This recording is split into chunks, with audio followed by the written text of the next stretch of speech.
What's up, fellow questers? Welcome back to another episode of I Don't Believe in Side Quests, where we love to remind you that every side quest is somebody else's main quest. I'm Gabe, I'm Lauren. and let's do some catch up on what's been happening this week for us. It's been a long week. So this is just after Memorial Day weekend for us. So we're both just exhausted, recovering. I know I was off in Montana at my best friend's wedding all weekend, so I am exhausted. My husband and I are both a little sniffly, have some little coughs. We're hoping it's just allergies, but I don't know, because we were on flights and with people in Montana who are not vaccinated, so I don't know. Hopefully, nothing too crazy got into our systems, but we're both heavily in recovery mode. But the wedding was a lot of fun.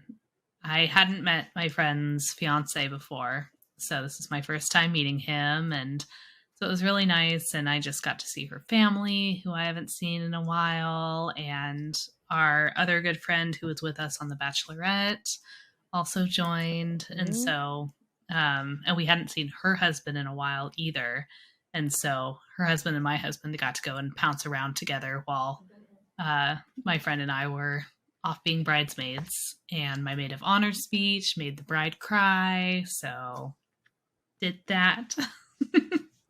So all of my duties I felt successful with. Did it. And I cried during the rehearsal and when she came down the aisle. So I was just like, this is just going to be a whole That's thing. me. And all the groomsmen were like, we're not going to cry. Like, it's going to be fine. And then as soon as they saw my friend, they were like, It's too real. Too real. So emotional. And I was like, yeah. And then they were all just stoic and stiff coming back down the aisle because they were like trying to not be, crying and letting show their emotions. And they were like, no. Anyway. It's okay to cry. I know. I was just like, you guys did so good.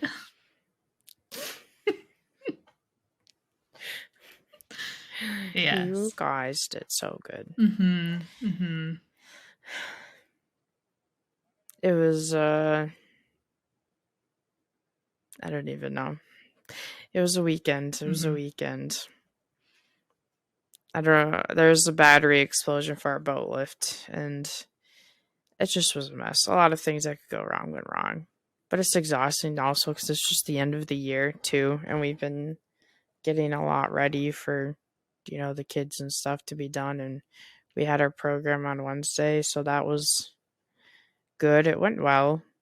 One kid's mom forgot, and she had literally been there earlier that morning, and one of the other teachers was like, hey, are you excited for program day and stuff? And so we did the program, and then we have ice cream after, and this poor girl's like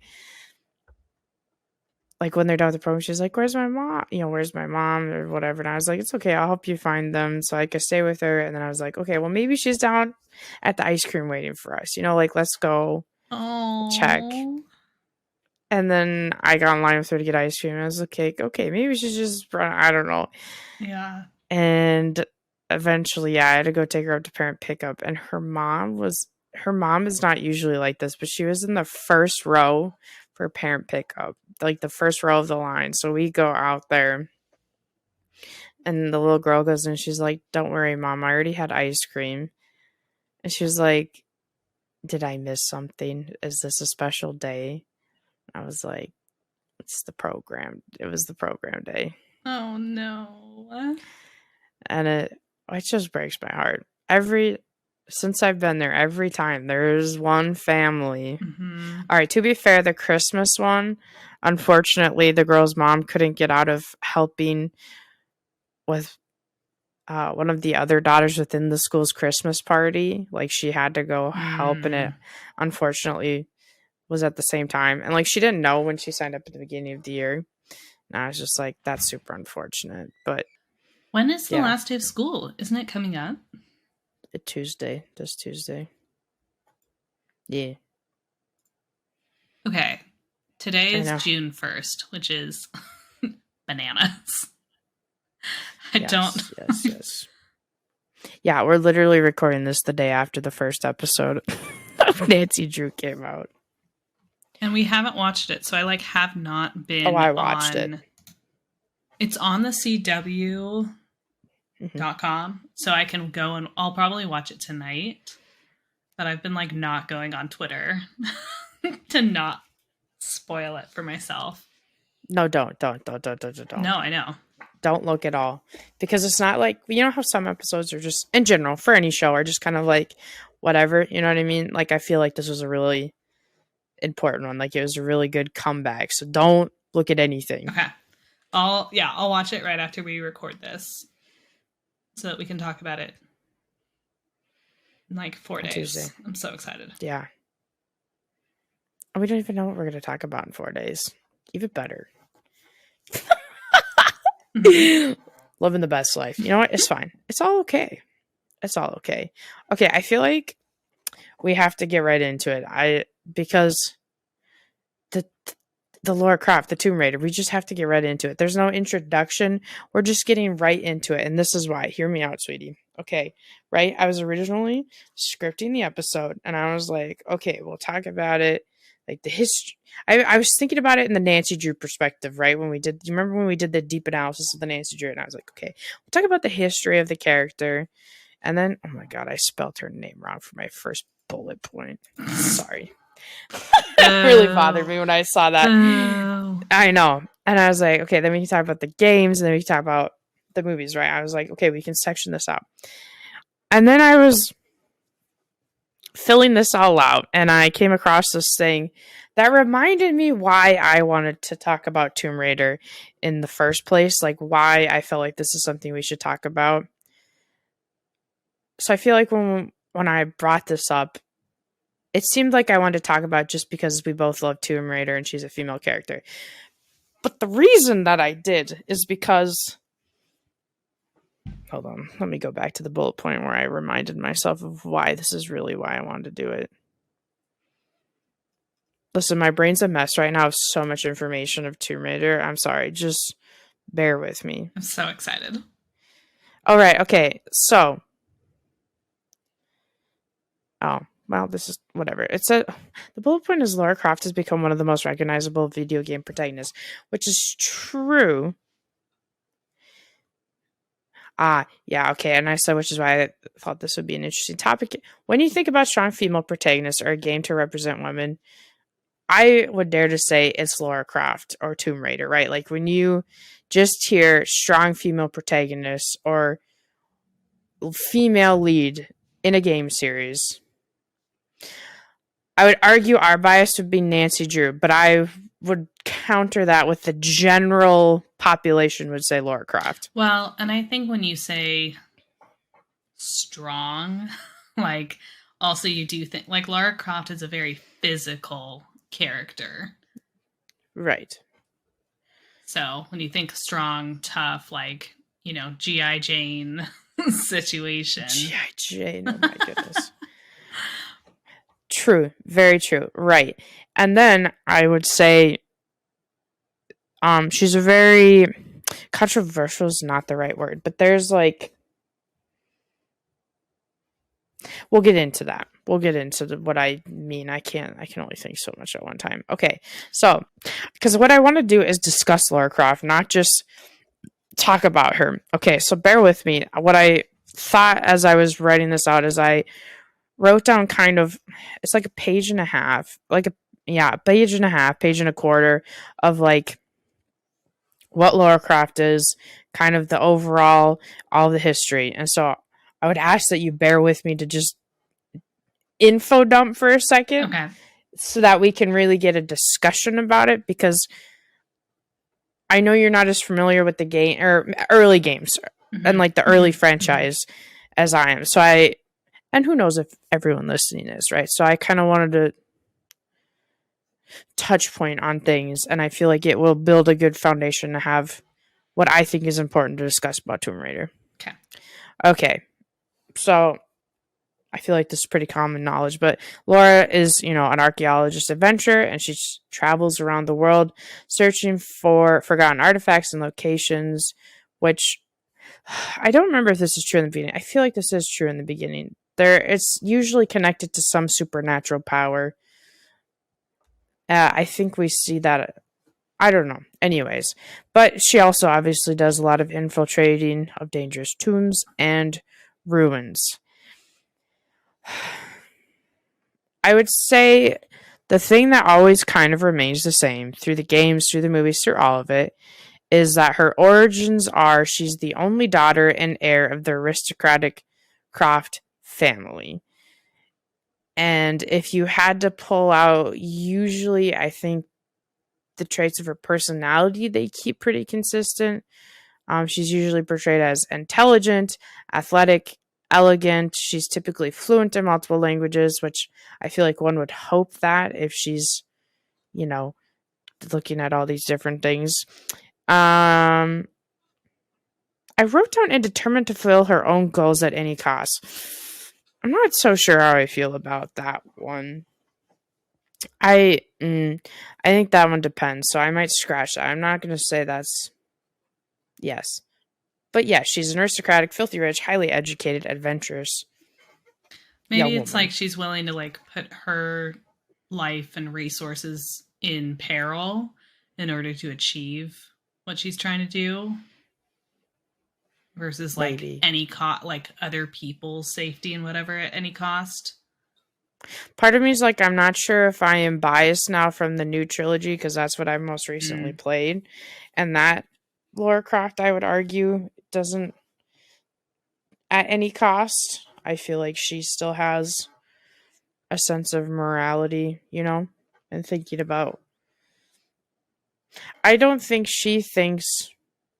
What's the word? It. The like that the means justify the end. Is that what it was? That what Ends she would justify be? the means. Ends justifying the means. Yes, right. I don't think she's that. Does that make sense? I Mm-hmm. don't know. Okay. Commonly through all of the games, gameplay generally focuses on exploration of environments, solving puzzles, navigating hostile environments filled with traps, and fighting enemies. The new trilogy was unique though in that it had the open world um, exploration versus a more kind of like linear level thing. So on top of the games, there's also been an arcade made of it. Obviously, the film adaptations, comics, and novels. And then while I was researching this, I did see supposedly Amazon is working on a TV show adaptation of the video game franchise, and it's also reported to involve a tie-in video game and moving an interconnected universe. I saw you wrote a bullet point about it down below. Is there something you want to add to that? Yeah. So Phoebe Waller-Bridge, who, if you don't know, wrote and starred in Fleabag, which is a very funny British show. So there's been a lot talking about her because she has a contract with Amazon for many millions of dollars. And as of yet, we have not seen anything that she's created come out of Amazon. So everyone's like, hi, Amazon paid her a whole bunch of money to create things. Where are they? Anyway, so in January, there was an article that came out from the Hollywood Reporter talking about how she was executive producing and writing a TV show for Amazon Prime of Tomb Raider. And so she's not going to star in it. I don't know. Amazon wasn't really responding to what the Hollywood Reporter was requesting them to comment on. So there's not really a lot of information about it, other than just it's happening, which I think is really interesting. I mean, I think it's not unusual for Amazon to keep stuff like that kind of close to their close to their chest. chest. But I do think it's interesting that they kind of like leaked it and then were like, no more information for you. That feels very much like how The Legend of Zelda Tears of the Kingdom was. Like, there's so little about it until, I don't know. But with Amazon, honestly, and how their show productions go, I feel like we're not going to see the Tomb Raider series until like 2026. Right. And all the other articles that I see are all like, this is happening according to the Hollywood Reporter. So I don't know how the Hollywood Reporter discovered this. There's another article so that was from January. There's another article in April saying that they're still looking for showrunners to oversee it. So Phoebe Waller-Bridge is executive producing and writing, but they don't have a showrunner. And now, of course, there's the writer's strike going on. So, so Amazon in 2019 signed Phoebe Waller-Bridge to a 3-year, $20 million deal. And as of yet, everything that's kind of been like in the plans has kind of fallen by the wayside. So we shall see. She's allegedly developing other things as well, but they're, at least in April, they were looking for a showrunner and some other kind of lead pieces. So early days. I was just going to say, to be fair, I feel like the first inklings that Amazon was going to take on the Lord of the Rings show, which ended up being Rings of Power, it was like years before we ever actually saw, like before the show came out. So go ahead. So later on in the article, it says, in addition to Waller-Bridge's series, this is from Pop Culture. In addition to Waller-Bridge's series, there would be a film. Both would tie into a new Lara Croft video game that Amazon will publish as part of a deal with Crystal Dynamics. Yes, that's what I said, but not with who, but yes. Did you? Yes, it's a TV show adaptation of the video game franchise, which is also reported to involve a tie-in video game and movie in an internet-connected universe. That's okay. I didn't know who. I didn't get that deep into it, but yes. I thought you said Italian, not a tie-in. So I think I was just confused by whatever was going on there. That's fair. That's fair. Great. Anyway. No, that's fine. That's interesting to know, like, with like who the developer would be. Netflix and Legendary Entertainment apparently had planned an anime series of Tomb Raider in 2021, but that has not come out. I feel like that would be fascinating.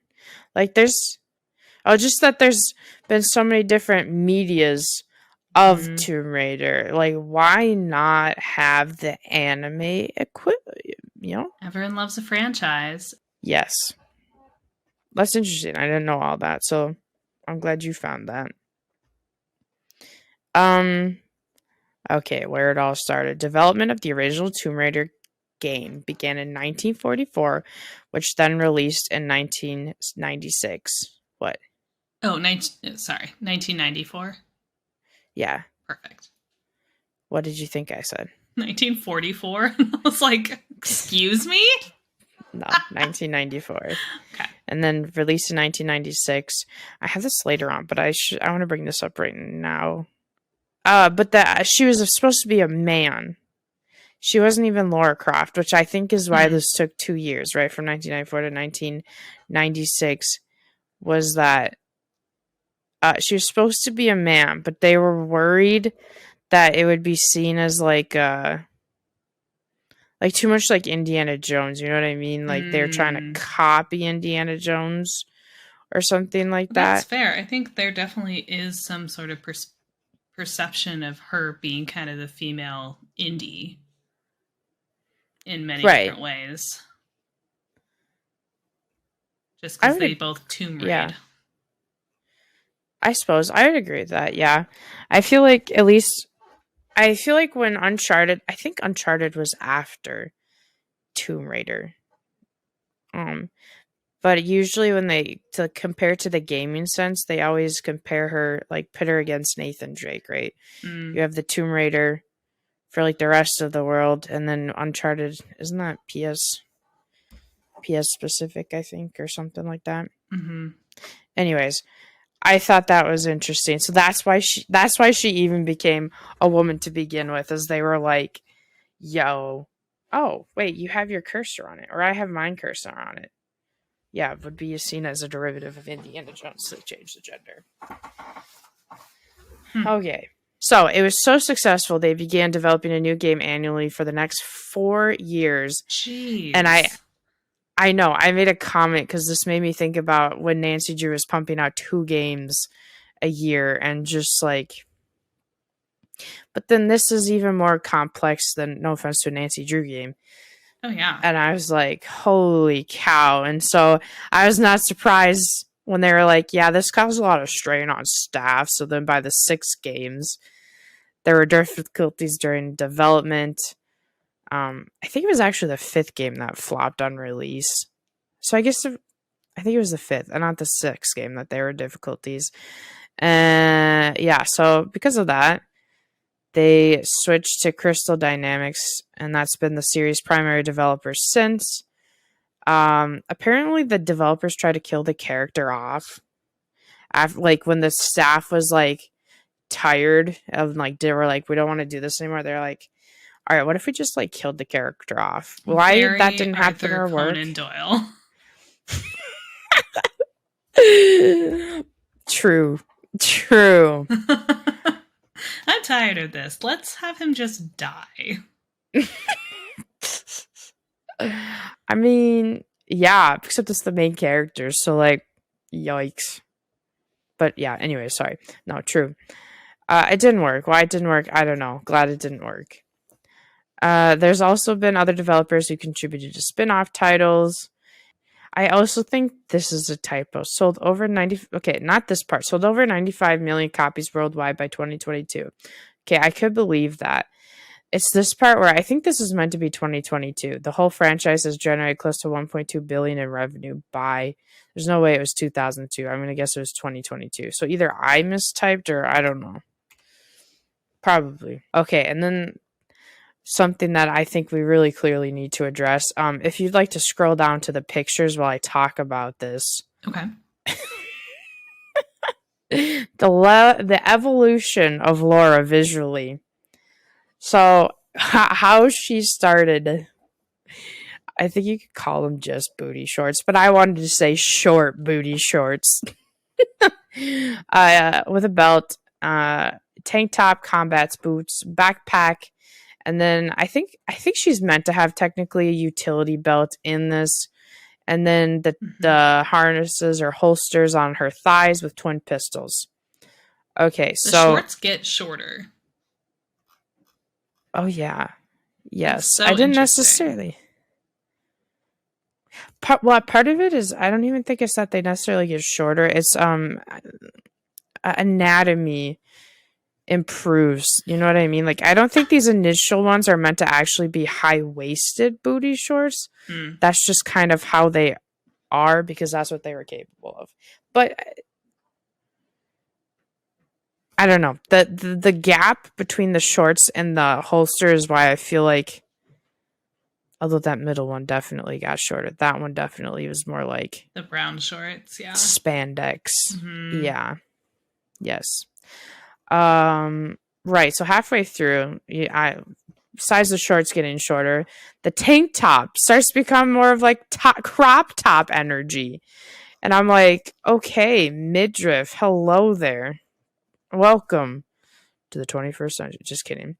And so then I think the big one to really note, though, is in the current trilogy, she's got pants and a tank top. And I think it's very more clear that she has a utility belt. Like it acts Mm-hmm. more like a utility belt than any of the others because she has more on it than just you know, I don't know. That's what I'd argue. And then, oh my God, bless us. Okay, so the big thing that's pretty unanimous is she always has some sort of braid or ponytail, and she always has brown eyes and brown hair. Mm-hmm. Not sure technically what her skin tone is supposed to be. I mean, she's British, so they probably were originally going for like more white in the original ones, but like wanted to show her tan, because she's out adventuring and stuff. But like, not trying to be racist, but I feel like if we're saying she's a typical British, right, she would be white. I think. I don't know. Regardless, not important. Based Um, on the later games where they show her parents both look pretty white. So, at least in the yes. later trilogy, that is the intention. This was something I thought was interesting that I've never thought about. But a thing that was kind of unique to Laura at the time was she could swim through water. And kind of around that time period, that was like a rarity in Hmm, games for a character to be able to do that. interesting. Because I know, yeah, it's interesting to think about that because then there are so many games nowadays where swimming is Commonplace. commonplace, very important. Um, These I made note of because, we want to hype. I want to hype the lady. Tomb Raider 2 and the 2013 reboot had the biggest sales. Tomb Raider 2 had, I think it was like 1.5 million, which, in my hmm, opinion, is probably pretty big back then because the second one probably came out in 1999 or 8 or something like that. So yeah. kudos to them. The 2013 was, I think, over 11 million, which is pretty crazy, in my opinion. And then the first comic book was the best selling comic book of 1999. Hmm. The 2001 film adaptation had the biggest opening weekend for an action film with a female lead since Aliens in 1986. And that was the Angelina Jolie one. I believe so. Yes, I think so. I think there's only ever been two Tomb Raider actresses. Or has there been three? So there was Which Angelina, Angela? and then there was the She's the one first. that came out in 2018. Right. That's what I thought. Okay. Alicia Vikander. Yeah. Yeah, that sounds right. I made a note of this because I kind of agree with it to an extent. Some have cited the series as a pioneer in the medium, both laying the foundations for and popularizing action, adventure, and platforming games. Can you look up when Uncharted was originally made? The franchise's first game, Uncharted Drake's Fortune, was released in 2007. Okay, that's what I thought. I feel like there's people who try to act like Uncharted came first, and like, sure, you can say compared to the new trilogy it did, but Hmm. the new trilogy definitely took the building blocks of everything else before it. So, anyways, not sure if I need to put this in the history, but I kind of want to make note of it.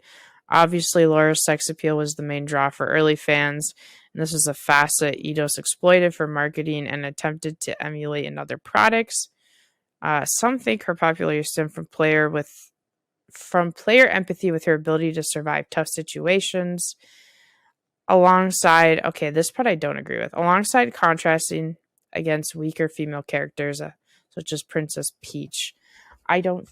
I have to say that I don't think Princess Peach is a weak character.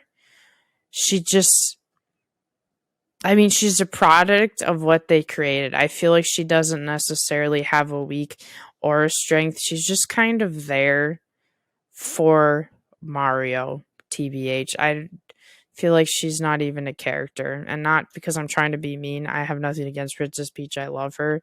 But just like, She gets kidnapped until, and gets rescued, and that's what yes, she it's not does. till recently they've tried to give her anything more than that, to be honest, in my personal opinion. So I So feel I like agree that's it's a a, contrast to have Lara but I don't think Croft it's right. as opposed to, and not necessarily like physically weaker or stronger or whatever, but just as a depth of character.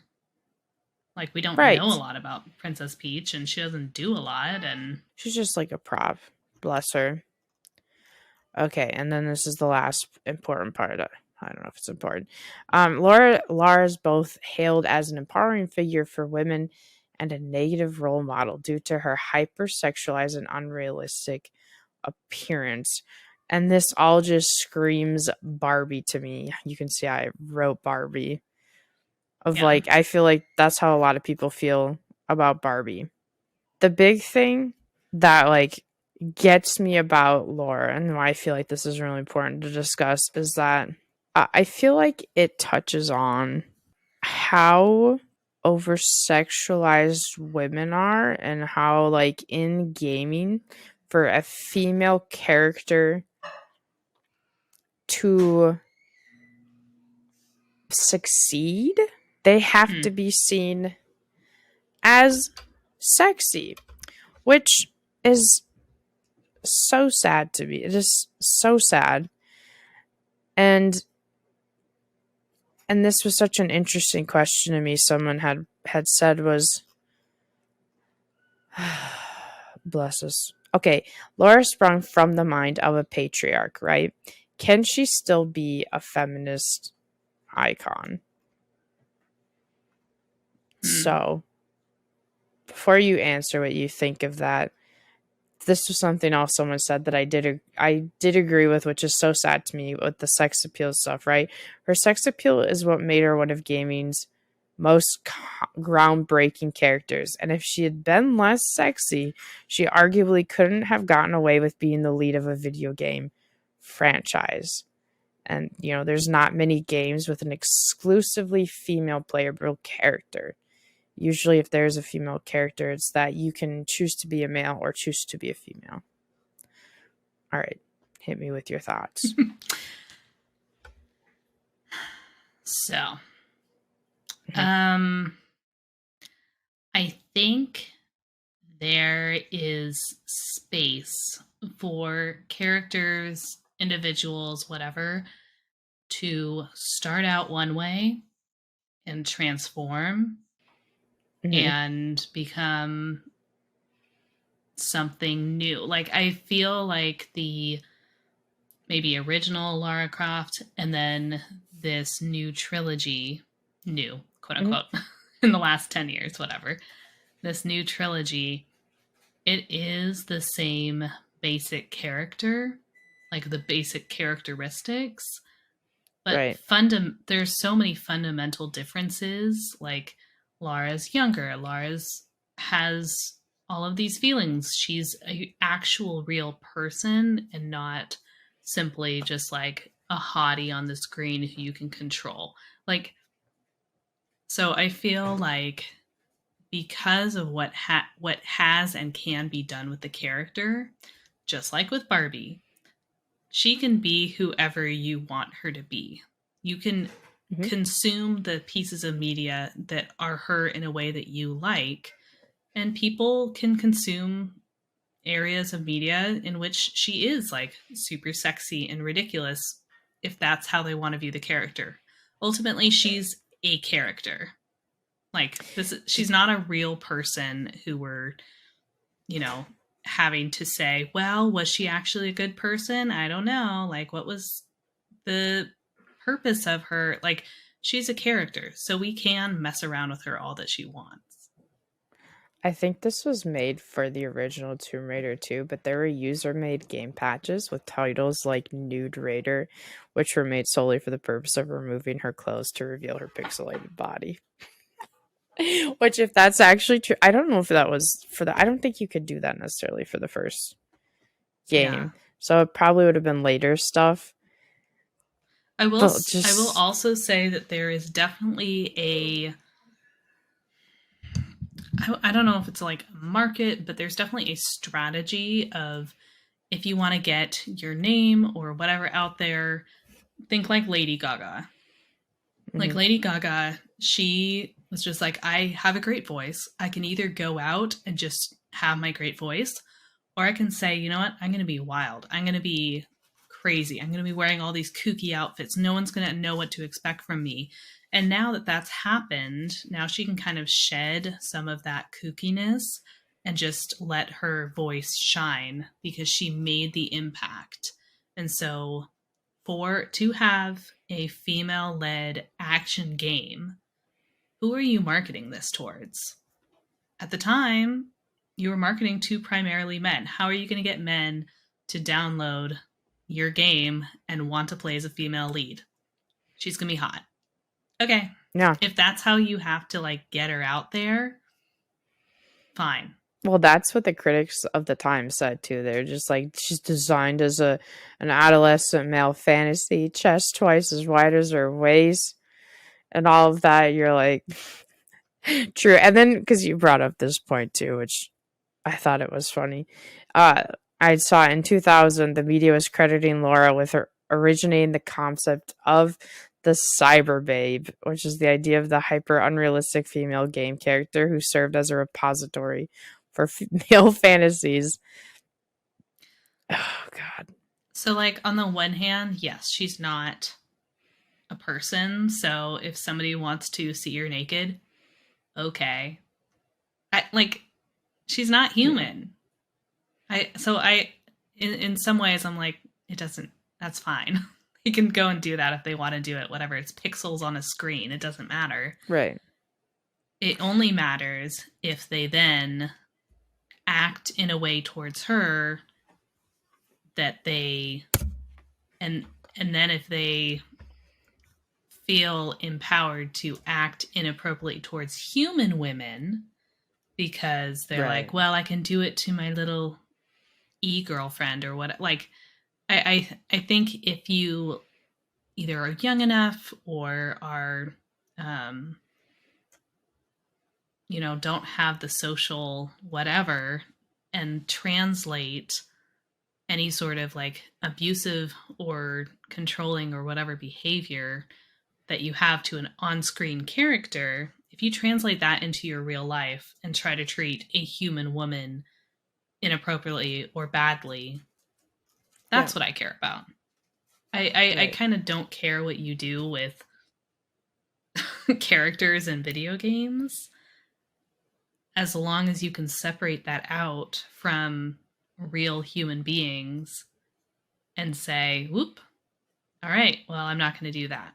Now, there are definitely lots of people out there who are like, I wouldn't do it to a human being. I'm not going to do it to this character because, I just have that respect level. That's me. I heard talking about my stuffed animal issues, that my stuffed animals were like real to me. Mm-hmm. I'm really bad about that. There are a lot of things that like conceptually, yes, I know and understand they're not real, but they feel real to me. They feel real enough that my mindset of, well, would I like it if someone did this to me? Mm-hmm. If the answer is no, then I'm not going to do it, right? And like characters is something that feels real enough to me where it bothers me. But like I agree with you that I'm never mean to my Sims. Yeah. I say that. I never try to like actively ruin my Sims' lives. Right. I will work them to the bone and be like, no, go do this thing, learn this thing, be better at this thing. I want you at the apex of your mental and physical health. So like I'll push them, taking care of them. But right. I want them to be very successful at everything they do. I'm not trapping them in a pool and letting them drown. So yeah, so I think my sister did something like that. Did she? Yes. I think it's an interesting empathy test of like, do you have this? And they do that with kids, right? Where they'll be like, mm-hmm. Oh, here's this thing that looks kind of like a human. What do you do? Like, I think understanding how people treat humanoid objects and if they do treat them differently than they do like actual humans, mm-hmm. would I want to date or spend a lot of time with somebody who I knew murdered or otherwise acted really, really badly towards all of their video game characters? I don't know, because I think that does show that they have those impulses. Am I glad they're not doing it on actual humans? Yes, absolutely. But they're there and they have an outlet for it. So it's whether it's a healthy outlet and it's getting it out of their system, or they're getting to experiment and saying, "Oop, yeah, maybe not for me." Or if they're saying, yes, this is building up. And then at some point, I'm going to lose the distinction between virtual and real. And then I'm going to go off somewhere weird. It gives me the vibes of kids like tearing legs off of spiders, and the spiders just or other things to like poor helpless Burning bugs. ants, yeah. Yeah, and not in the sense that where like they'll talk about how that led to then torturing different animals to then being killers, but just in general, there's people who don't become killers and stuff, but like they did that as kids or even sometimes still as adults to bugs where they just like terrorize these things. I'm like, but why? That's sick. That's so. Yeah, the Know, that's empathy so thing. sad to me. It's definitely telling. Yeah, because even though bug doesn't have feelings, it feels pain, and fear in the sense of survival instinct, and like just why would you want to cause that to another creature? Right. Oh yeah, this was something that I thought was interesting too. In one sense, Laura was an extraordinary example of female empowerment. It was rare enough that she helmed a franchise in which players can only play as a woman, but the franchise itself was also a worldwide best-selling cultural phenomenon. Like she literally took over the world for better or for worse. And so And again, I agree yes. that if she had not, I mean, obviously in this Oh, day and age, yes. she could have come out as, a fully clothed, a real functioning person, as opposed to, the very pixely, skimpy outfit, just hot girl running around tombs that she started out as. Mm-hmm. But yeah, I mean, not to talk about ends justifying the means Yes. that we were talking about earlier, but Yes. if that's what was needed to give her to us, and now we can take her on and change her and update her and give her a real voice, I'm happy with that. Right. I had two responses. I just realized when you said that. Oh my God, and I forget what I just thought of. Okay, well, the first one was you were talking about earlier with the male gamers when I brought up the nude raider, and this is the bullet point I'd been looking for that made me think of. Despite her character traits, she was still seen primarily as a sexual object, and disturbingly, oh yeah, this was something a critic said, as a power fantasy for male gamers who enjoyed having direct control over her. And I was, this is what I thought of when you were saying, it escalating from the patches to in real life, right? And just like, I don't want to misspeak, but I feel like a big thing just for abusers in general is having that direct control and controlling everything about your life. And it's just like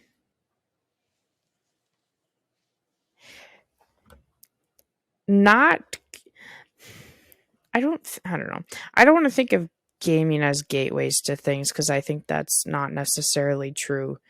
But you know what I mean? Where like, what if it's something that sparks something within someone that they're like, well, why, if I can do it like this, why can't I do it in real life.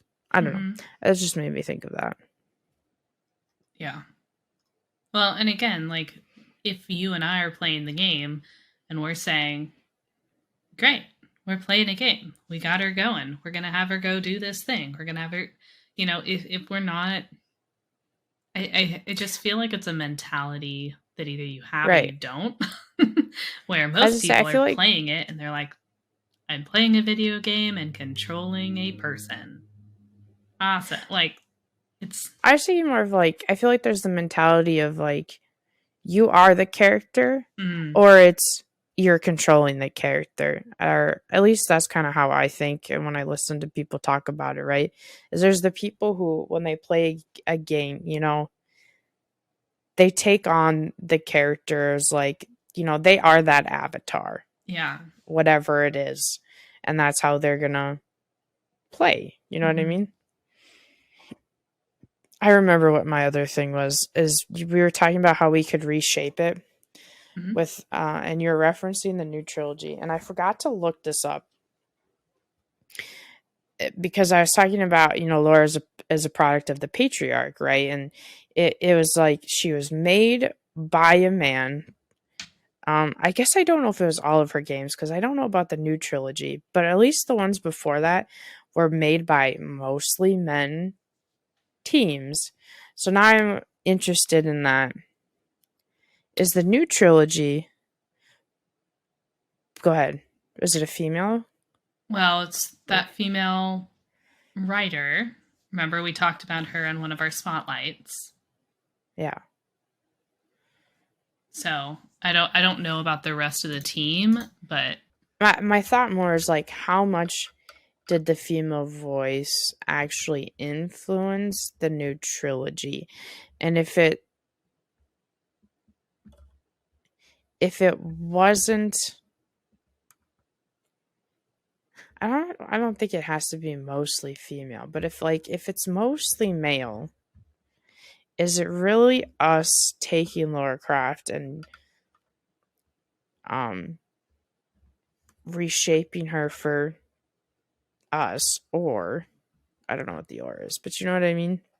yes. So Rihanna Pratchett, Right. Terry Pratchett's Sir Terry Pratchett's daughter, was the lead writer for Tomb Raider and then Rise of the Tomb Raider.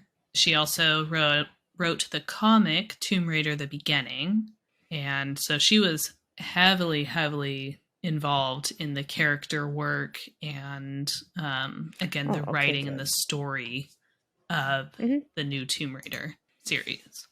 I would just like to say I actually like both versions of Laura, and that's because like I like wearing not a lot of clothing, and it's not because I like to show my body off, but it's a sensory thing. Clothing bothers me a lot, and there's a lot of times where like in the house where I'm as naked as I can be, and it's not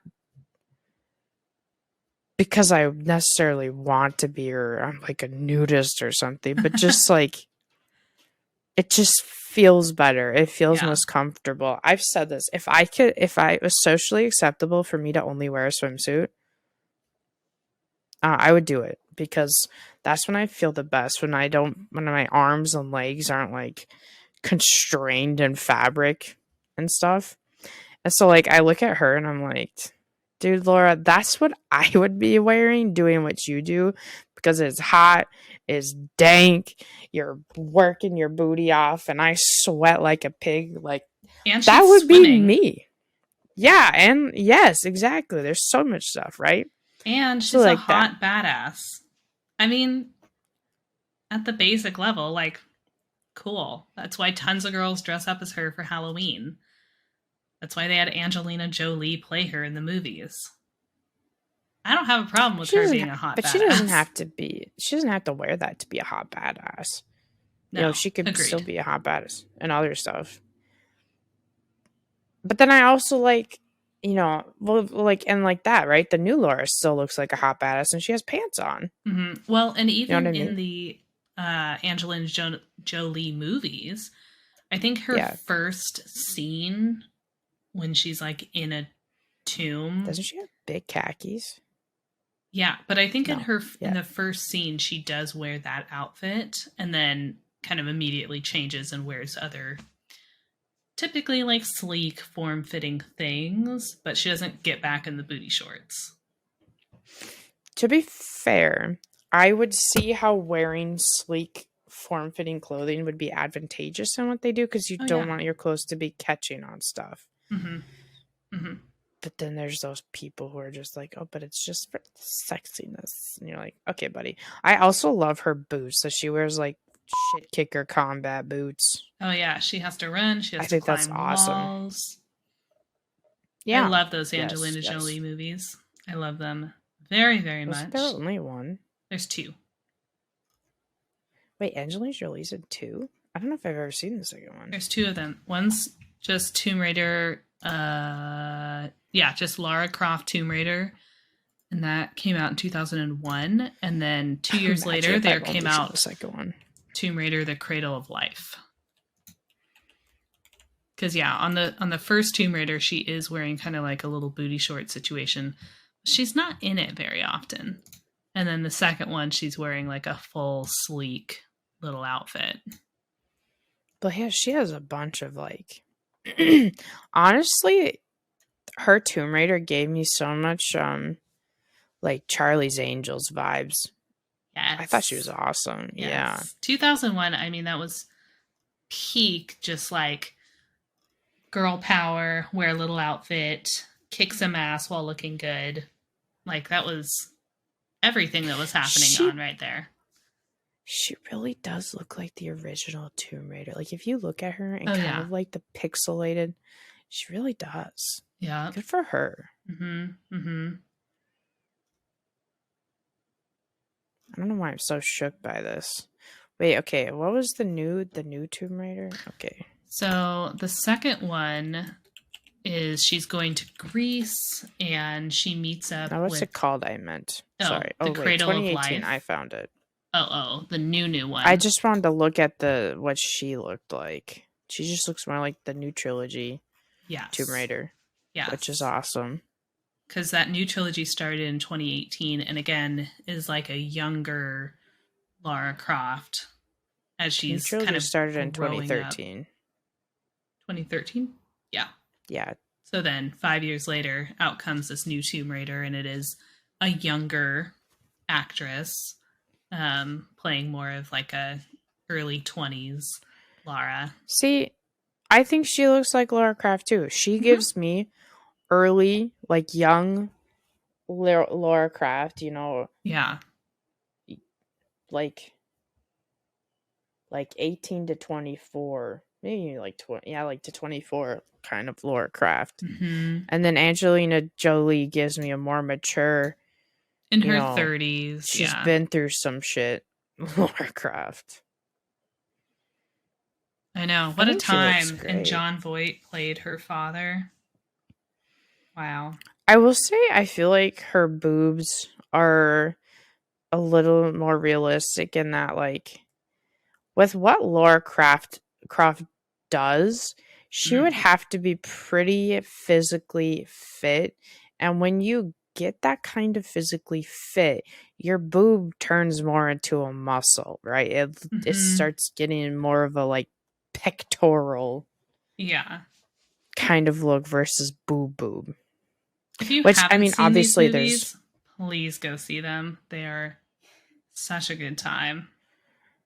They're very chaotic. There's several plot holes. I won't go into them, but they're a good time. They're very fun. Yeah. There's obviously other reasons why Lara Croft's boobs are unrealistic, but just like if we ignored all of those, I wouldn't say they're unrealistic. Oh, you mean the triangle? So they're shaped like a triangle? The triangle, the original ones, just in general. Like I would say they're unusual. Sweetie, look at number 3, right? She's beyond okay, hold on. The triangle. We've developed a rounding of boob. Oh, and they're real high up, huh? Yes, that's not natural. Gotcha. No girl without surgery has that kind of waist and Mm-hmm. that kind of huge perky boobs. But that's what I'm saying. It's not unrealistic That's because not people natural. can have it happen or can make it happen, but it's Okay, but you know what I meant when I said unrealistic. It's unusual. Yes. Yeah, no, that number 3. Okay. So I'll have this up on the screen so they can look at it. Okay. So number 1, just like it's truly you can see it. It's like a little triangle trapezoid situation that's just been placed on her chest because they clearly didn't know how to put boobs on a. Well, I mean, you look at her shoulders; those are square. I mean, it's just everything's square. This was the graphics at the time. And then the second one, she's a little less square and blocky, but the boobs are bigger. Boobs are bigger. The boobs are bigger in the second smaller. one. There was supposedly a glitch in the coding that caused the boobs to be bigger, and they just left it instead of fixing it because they liked it or something like that. That's so funny. Anyways. And then the third one, yes, we got a lot more roundness going on, and her boobs are lifted up even higher. Her waist is even tinier. And then the fourth one, we kind of have some color change going on, which I think is fun. She's got little strands of hair floating around. Again, it's rounder. We've got the crop top going on at this point. The fifth one in the line, we've got way more of a crop top, way lower rise pants, shorts going on. Still pretty skinny. And then the sixth one, waist even thinner, no crop top. And then the seventh one, we got crop top back. And then the eighth one is the 2013. She's got actual pants on. She's not showing her midriff. Again, she is supposed to be like a teenager in this. So they also were kind of like, and I think that's probably a good reason why they did that, is they were just like, she's a teenager, so we're going to like dress her a little more covered and she's reduce the sexiness. In the new trilogy? The first one anyway, because it's kind of like a little prequel in a way. I mean, in the flashbacks, I believe she was younger, but I didn't think she was a teenager as just the character themselves. Oh, sorry, not the first one in the series. The Rise of the Tomb Raider. It's the one I'm thinking of.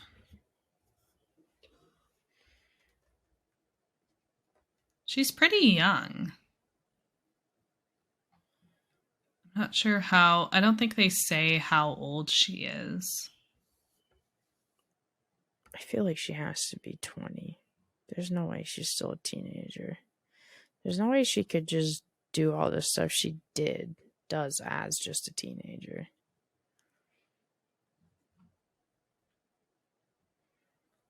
No, she has to be more than a teenager, because the whole reason she gets to where she is in the first one is she joins the archaeology group, like as a worker. I'm pretty sure she's gone through like school and stuff. Like she probably has, maybe not necessarily a degree, but you know what I mean? Like she has to be 20, 21, 22. I feel like more like 22.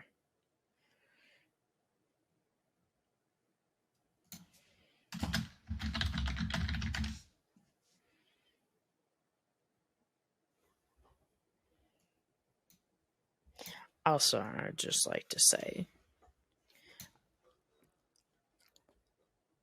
I'm going to say she is unrealistic, and this is why I'm going to say she's unrealistic, is that for something to be unrealistic, it is that it's just like not the average person can achieve that. right? The average person cannot go get that many surgeries to look Mm-hmm. like that because she has not only breast surgeries, but also she would have to get that kind of waist where like they remove your Yeah. ribs. Like that stuff they would have to get, she probably would have to get. That's Disney princess waist. Yes. And that's why I would say it's unrealistic. I mean, it's like it gives Kardashian vibes, you know what I mean? Where they try to act, they're like, it's Mm-hmm. natural, it's fine. We don't set unrealistic beauty standards. It's like, well, but you do. The average Yeah. person does not have the capability to go do all that. I genuinely think if the waist was larger, I think it'd be Hmm. fine. Well, yeah, then I would believe it's natural because I had super huge boobs for a smaller, like not now, obviously I'm fat, but like when I wasn't, like I had bigger boobs than normal for Yeah. my body size. So, yes, I would agree with that. Okay. So it's just a waist issue. Well, the waist just makes it all unproportional. Yeah. She would have hella back pain, let me tell you. Well, maybe That would that's why she suck. puts so much stuff on her back to kind of weigh her down and kind of even things out. That's not how it works. I can tell you that's not how it works. And I also tell you, because that's natural, right? And it's not like she wanted the surgeon to give her boobs like that. I bet you she would go get a breast reduction because that Mm-hmm. feels so hard on your body. It's awful. Anyways, sorry. Oh, let me see if there's anything else that I really wanted to. Unless there's anything else you want to say too, as well. It's so sad that building a franchise around a female lead is like seen as a risk. I I mean, Go ahead. in their defense, this was 98, right? No, but I mean like even today. Hmm. I just mean in general. Like even today, it's still seen as a risk. Is it? Yes. Can you name 5 female leads off the top of your head? Female leads of franchises. No, but in my defense, I don't play a lot of video games. So, I play a lot of video games, and if you ask me on the spot, I can't even do that. Even if I thought about it, I don't know if I could do that. I mean, think about it. Like, okay, so Resident Evil. but the but is the lead the entire franchise? No, because there is a female lead in Resident Evil, but she is not the entire franchise. There's also Leon and Gotcha. um Okay, so the franchise is just about them. yes, like they are the franchise. Like Witcher. Witcher is Geralt. Obviously there's more Yeah. to Witcher than Geralt, but like Yeah. I mean, I guess I feel like I can't even think of a lot of franchises just about one person. oh, well I could list a few dozen of those, but that's Hmm. fair. What if we type I'm gonna ask Google. Female led. Because I feel like a lot of female led games are not, they're more like anthology series. Like Assassin's Creed will do some female led things. I don't know. Right. I Right. think it's also just hard to create new franchises based off of one main character in general. Mm, I don't know. Maybe. I mean, you've got Mario, you've got Link, Zelda. It Okay. has Zelda's name, but you know who people think of? Link. Go ahead. So I also want to push back on that because, again, those are games and franchises started many, many years ago. No, I know. But we were just talking that you were saying you couldn't come up with any one. So I was just giving examples. I Gotcha. was just trying to, yeah. I was just going through what I could think of off the top of my head. Okay. So, like, Witcher. Mm-hmm. I had more, but then okay. That's fine. I'm sorry. I'm just trying No, to it's think, okay. like, since 2010, right? Like, I feel like, Witcher's after 2010. perfect. But I feel like there's a lot of things that happened in the 90s and in the aughts that, yes, there was a lot of learning. There was a lot of things going on. There was a lot of, oh, women like to game. Like it was I feel like now it's much more accepted and understood. And I don't know if it's just they haven't had. Okay, let me come back with I don't this know. then. Okay. Let's just say it's not even a franchise. What percentage do you think a game is fully led by a female and there's no option to be a male character and that female truly is like the lead of the game? 15%? I More? don't know, man. I feel like that's generous. 15? No, I think it'd be less.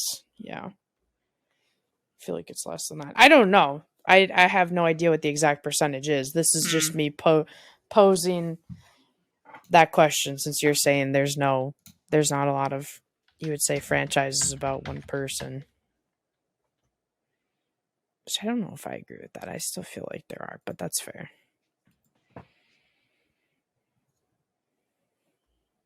Online gaming site Solitaire claims that this is the thing. It's so hard to They can't be trusted. because they say it's out of 150 popular video games released between 85 and 2002. And I'm like, okay, how did you decide which 150 you're looking at? What the heck? And then everyone's running around just being like, just 6% of global video games feature a female protagonist out of the 150 that they looked at. Okay.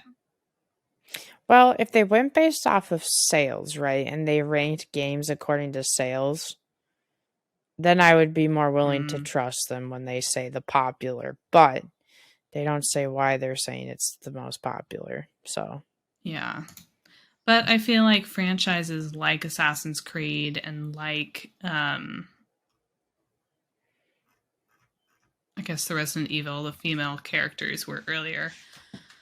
But I feel like franchises are adding in female protagonists into some of their later games. Maybe they didn't start it, but we got there. I mean, I'm not dissing that. I'm just saying it's still a small percentage even with that, which is sad. So I'm looking at Wikipedia, their category of video games featuring female protagonists. And so they have a bunch of subcategories, including video games based on Alice in Wonderland, Barbie video games. The only thing under N is video games based on Nancy Drew. Yes. In the T's, yes, we have Tomb Raider, and then they have video games based on Totally Spies. Tell me, I want to play Totally Spies. Yeah, first I want to say this before I forget. We were talking about the second Tomb Raider, right? So, and how they used her sexual appeal in marketing. Okay, well, we really saw this in the second Tomb Raider.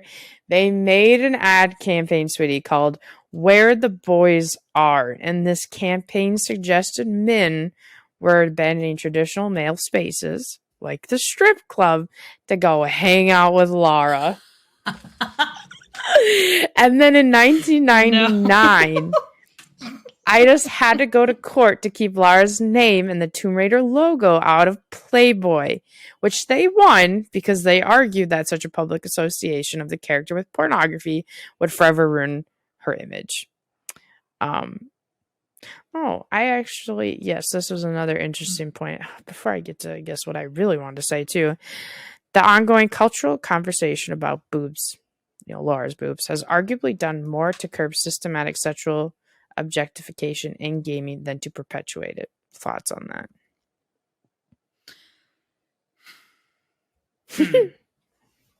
Um, I think having her so unrealistic, like to the point of ridiculousness, right? Um, is an easier pushback of that is ridiculous But some guys versus. don't know that. I think it's easier for a woman to see that and say that's not realistic. Sorry, are they talking about a pushback from women or Just in they're just in general. So so the whole thing about Laura is that whenever a conversation about Tomb Raider comes up, it always inevitably comes around to her boobs and her boob size. And if this continue talking about it, has this done more to curb systematic sexual objectification in gaming, or has it done more to perpetuate it? Like, has this conversation helped with that, or caused it to do more harm? Did I rephrase that right? I think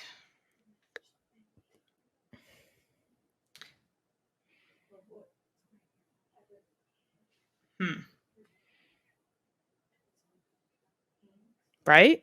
I think That's because a thinker. so some games I'm sure saw the success and saw that people were like, this is great. This is a good time. I liked seeing this. And we're like, awesome. We'll make bigger boobs on our characters and send them off on their merry way. Others, and because of the controversy, again, controversy sells. Maybe the controversy is based on sex, or it's based on boobs, or it's based on wildness, or whatever. Controversy gets people talking about your franchise. Very Gossip Girl, right? When Gossip Girl premiered and their season 2 was coming out, and they were just all of their ads were parents don't want their kids to watch this. Like, this too racy for TV. Like, they used that and they ran with it because they were just like, this is great. What are all the teenagers going to want to do? Watch it. Watch it. If their parents don't want them to watch it because it's racy and it's sexy and there's stuff going on, oh my gosh, wow, fun. I want to get in there. So Right.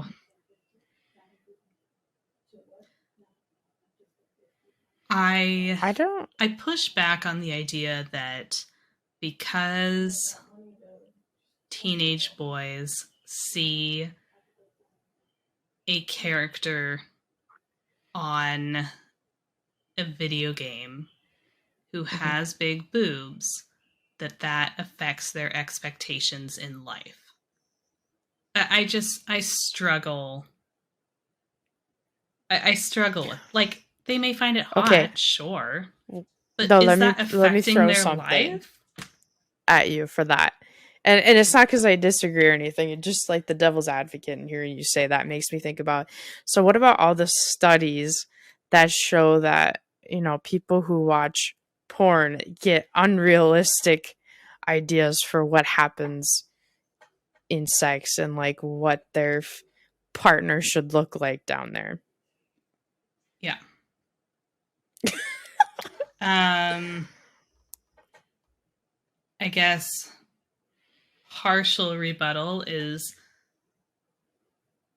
porn has algorithms and whatever, or like people have things that they like and they go and search for it specifically because they like it or they've seen it and they get drawn to something, and so they kind of get pulled into wilder and wilder things. They can be just pulled down a whirlpool into just like all sorts of things that they didn't even know existed because they can, but that's the kind of person that they are. I think there are people who are just inherently drawn to stuff like that, or who are their personality just kind of gets sucked into things like that versus other people who can like watch a couple things of porn and be like, all right, not for me, or great, I know this one thing I like and I'm gonna watch that and then be done and don't need to like keep zipping down. Okay, push back to that Okay. though. Until more recently, the majority of porn though was by porn stars. There wasn't all of this homemade porn. Mm-hmm. So you were seeing the extremes, even if you were just watching, something relatively normal and quote unquote vanilla, you were still seeing huge bonkers, Sure. huge cockers. Yeah. So I do absolutely acknowledge that if you are only exposed to that and that's the only thing you're aware of and then you see it in real life and you're just like, I've seen better. I I'm not interested in what's going on here because I've seen. Okay, great. Go date a porn star. I don't know. I But also, sorry, there, but not okay. So then let's broaden it out further too. It's like it's not just porn though. Like it's celebrities, it's media, it's YouTubers, it's mm-hmm, all of that. mm-hmm, That is all right. I don't want to be sexist, but I think females are maybe a little more often more realistic about sex, and I think it's more often males who are like have certain expectations or things that are going to happen just because of what is exposed to them, like what they're going to see. mm-hmm, mm-hmm. What's However, sold to we're them as this yes, is what it's like. yes. I will say we've strayed really far from the original thing in that like this wasn't even necessarily the question wasn't necessarily about this. It was just like because we keep talking about it, has this helped in what media shows? I think is at least I think this is what my question was trying to ask, or the statement is like, is this has this been helpful in how women are portrayed in games and like kept it from staying crazy and out of control, or has it made it worse because we're just always still talking about boobs? I would say I don't know if it's made it worse, but I think because we keep talking about Lara Croft and how she was made and what does it mean and what does she mean. Um, I think it has helped. I don't know if it's curbed systematic sexual objectification, but I would say it by its continuing to be relevant. I mean, it's gotten to a time where women do speak up more about this and like there are women trying to change Mm-hmm. stuff in the gaming. So I think it at the very least paved a way, and like how you said way back of like if her being over sexualized was what had to happen so we could have the character today, then you're glad it did. Like, you know what I mean? It paved the way. If it wasn't for her being like that, we wouldn't even be able to have this conversation. You know what I mean?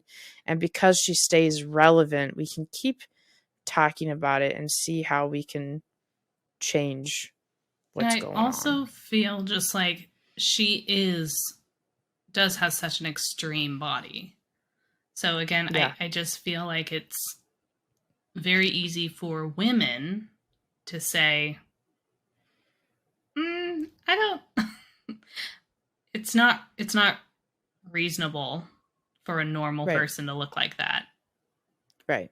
Which So, okay, so you saying that this is what I originally wanted to get to. This bullet point was the argument that men were having of could women relate to her if they didn't also have enormous breasts or a body like her? Would women still be able to relate to Laura?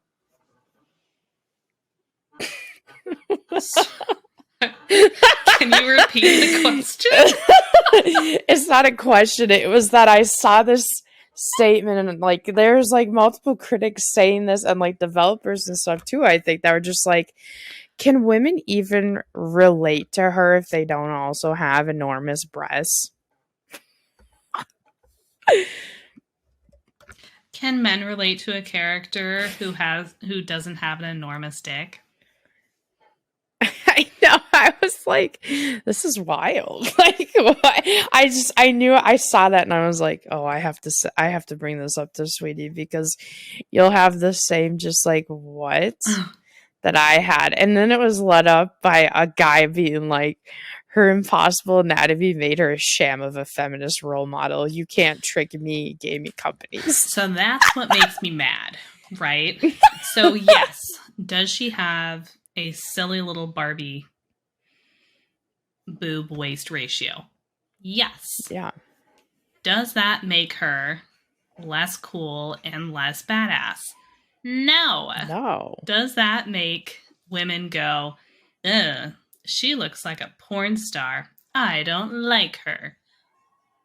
I'm sure yes. But also Some, yes. no. Like if Right. you're judging her for the way her body is shaped and judging her therefore for her sexuality, Mm-hmm. that doesn't make you a good person. It doesn't take away from the person that she is and the characteristics and the strength that she has just because she looks hot and wears booty shorts. Yes.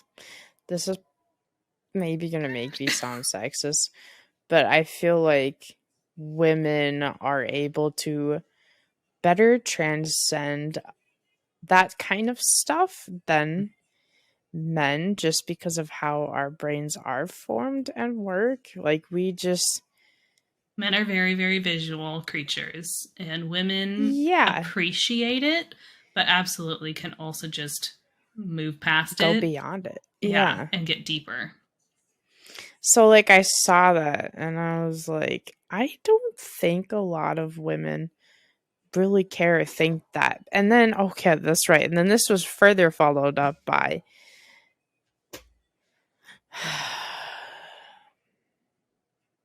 no, is it this one? Oh yeah, right. Okay. So then tabloids had been ranking potential actresses of who could play Laura based primarily on their breast size. And because of this and Laura and how she was, this was driving teenage girls to get breast implants because of her. Was it though? I want to be like, where?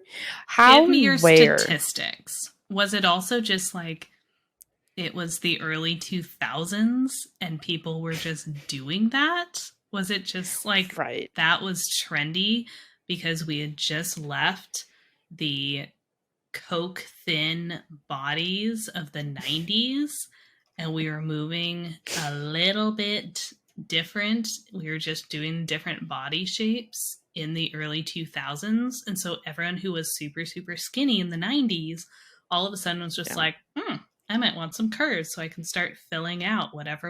I don't want to be a flat chested anymore. So were they just getting boob jobs because body types were coming into vogue, into trend, that were just different? Did it have, I mean, Lara Croft, sure, she had a trendy body type.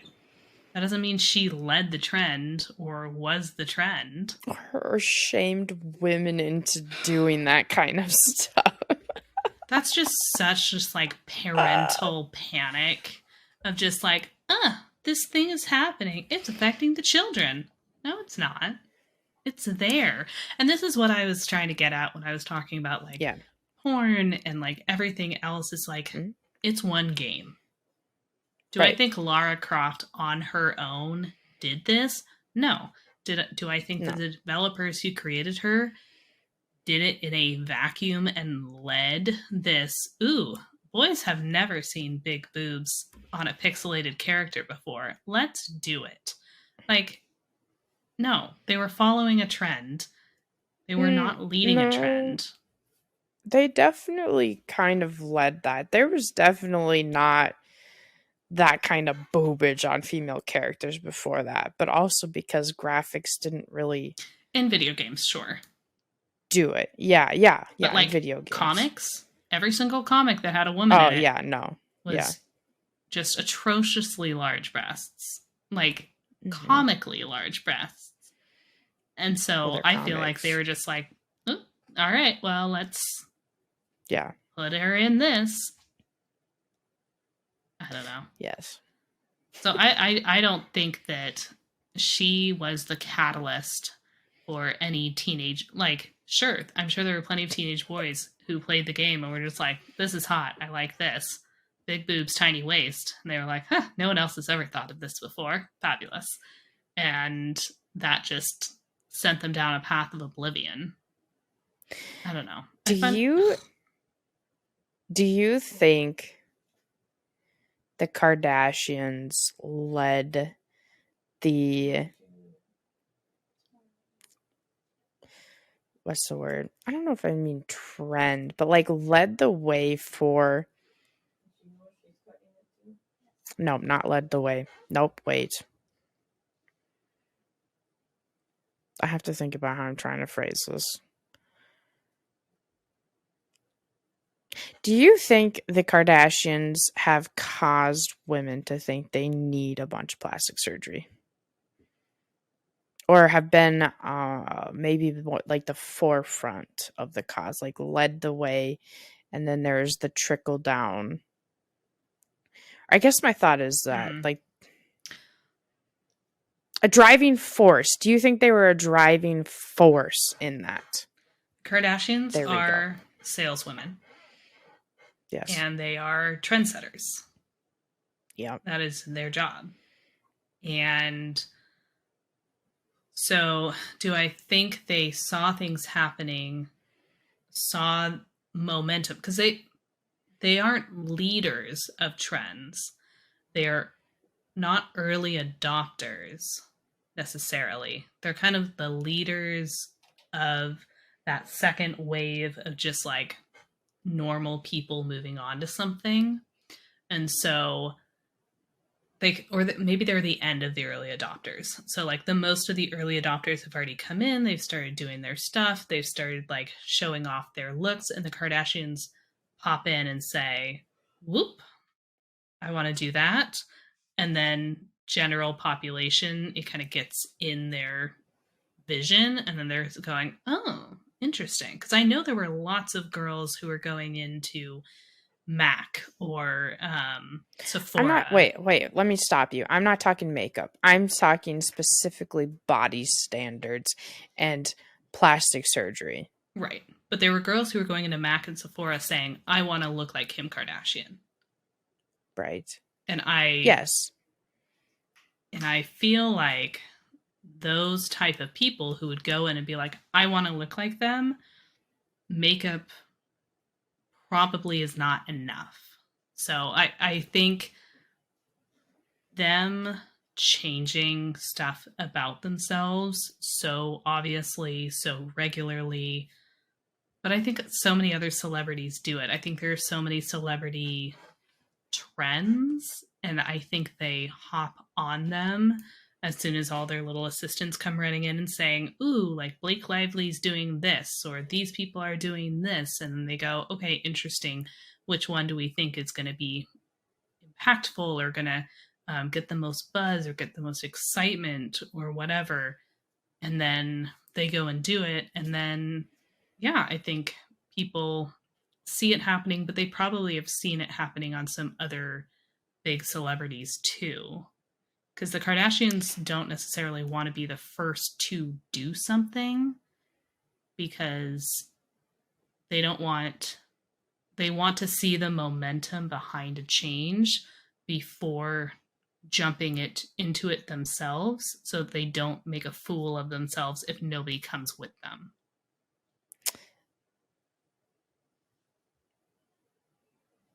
Okay, so first I would say to the celebrity thing, yes, celebrities for a long time have been doing plastic surgery.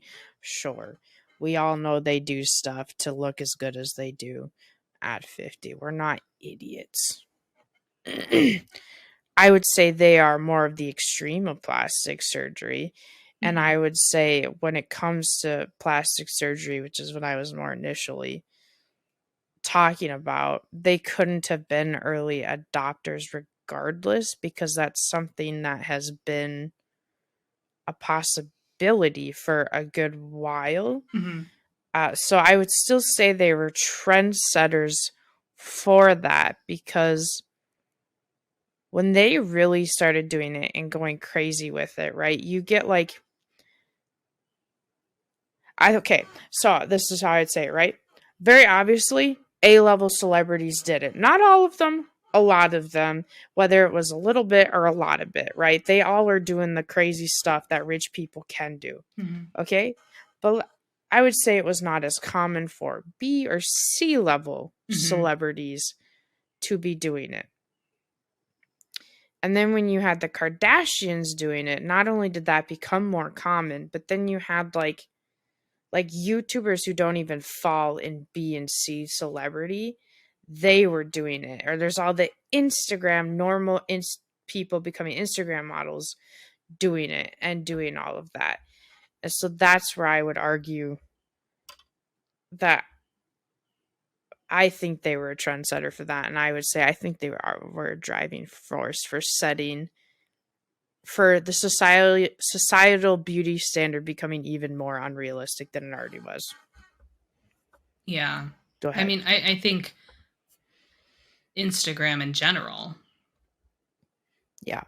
is that driving force because there's that whole, Instagram face, right? Where everyone keeps talking about how people are kind of getting similar faces because they're all going in and asking for the same look or have Hmm. the same inspiration. And do I think there are definitely groups of people who say, oh, I saw what Kim Kardashian did.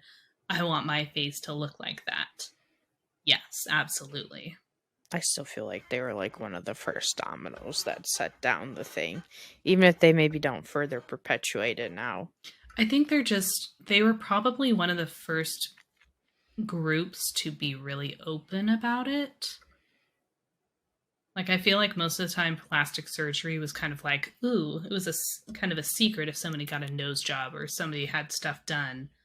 And they changed and got so much done to be like, it was more drastic and it would happen more often. So I think people were just much more aware of it, maybe. But that's what I mean though, is the unrealistic Mm-hmm. surgeries. It's more than just a little lip filler, a little Botox to keep the wrinkles away. Like they are some Yeah. of the extremes of plastic surgery. And like we were saying earlier, like the average person cannot go and do all the stuff they do. They Yeah. can't go to the doctors that can perform really well done surgery. Cause like a person like me, right? If I got skinny enough, or even now, I would totally want to get a breast reduction. Mm-hmm. But uh I don't even know if any insurance covers that, except it would be something that would be helpful to my health. Yeah. I think some do, especially when it's um, related to weight loss, since employer Right. benefit packages typically Right. like anything like bariatric or any other kind of weight related benefit packages typically like favor those and like lean heavily on those just because they're just like That's what I thought, but because everyone because of the whole thought process of well we can't solve other problems until they've lost weight. Therefore, we need them to lose weight so that other problems either can be found right. or solved, which Mhm. makes Mhm. sense in some cases, but mostly no. But yeah, so like anything to do with weight loss is many, it's more likely to be covered than something that would be um, seen as Right. elective surgery. Yeah. Yeah. Okay. Well, I think our conclusion is that Lara Croft is more than just who made her. And she doesn't just have to be what she originally was or originally made for, you know? Just like society progresses and changes, why cannot the character? Because they are ultimately a part and parallel to society. You know what I mean? Like, just as we're going, things change. So I think we can reclaim Lara for ourselves. She doesn't just have to be, she can be more than what she is. But even if she doesn't change drastically, I think she still is a female empowerment symbol because we women can look what?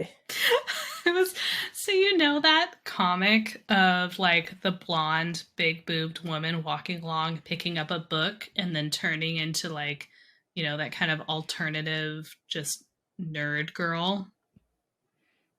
No, Oh my god, I'll send it to I'm you. sorry.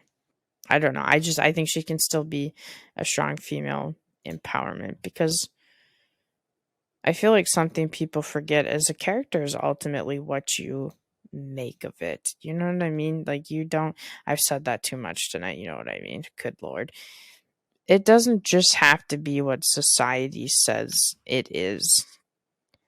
Um I never looked at Barbies or Laura's or other bodies and or even like Polly Pockets and thought that's what I have to achieve. That's what I Mm-hmm. need to be. I looked more at what did they do?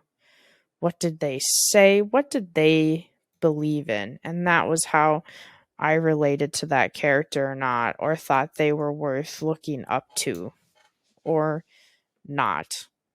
I agree. I think there's so much of characters that people put a lot of attention on, and they're like, oh my gosh, this character, the way that they look or the way that they act or whatever is going to be super, super impactful on people. And it's like, okay, well, teach your kids that just because somebody looks a certain way or does a certain thing or what, like, that doesn't reflect you. That Hmm. doesn't mean you have to do that thing that way. You have to look that certain way. Like, just separate that out.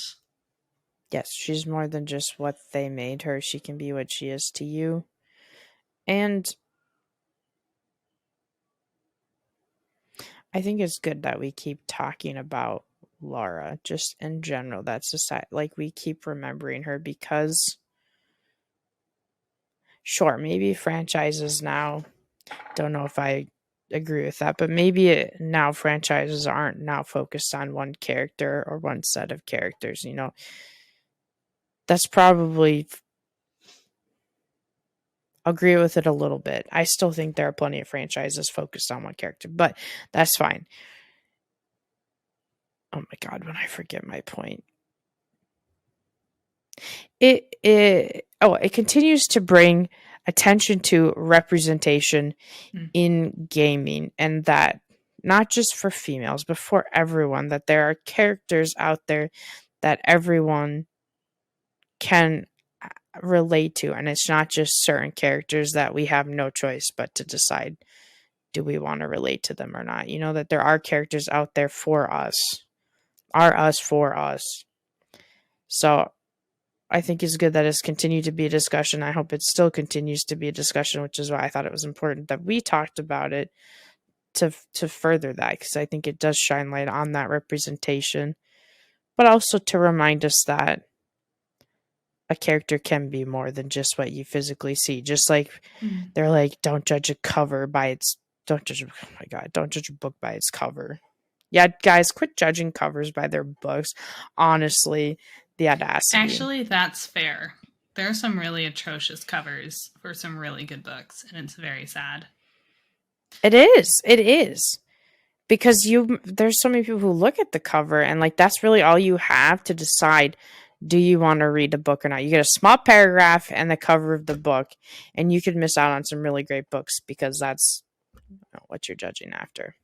I also wanted to say So, that it was only 15 years after Lara was created that she was given kind of a new life and a new look.